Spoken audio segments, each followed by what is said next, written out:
Florida. I have a really big family, but I'm the baby girl.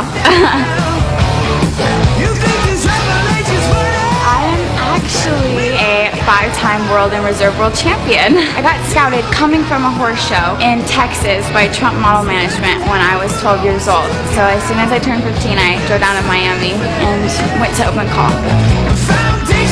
Everybody says that I look like a California girl, but I consider myself a mix. I'm a city girl, I love the beach, and I love farms. So as soon as I'm done modeling, I would love to just start a barn with my sister and raise a family exactly how I grew up. Beach Bunny is unique because it is sexy and there's fun details like sparkles or different kinds of fabric and print. And today's suits were so much fun because they were super sexy and lingerie-like, and I love lingerie.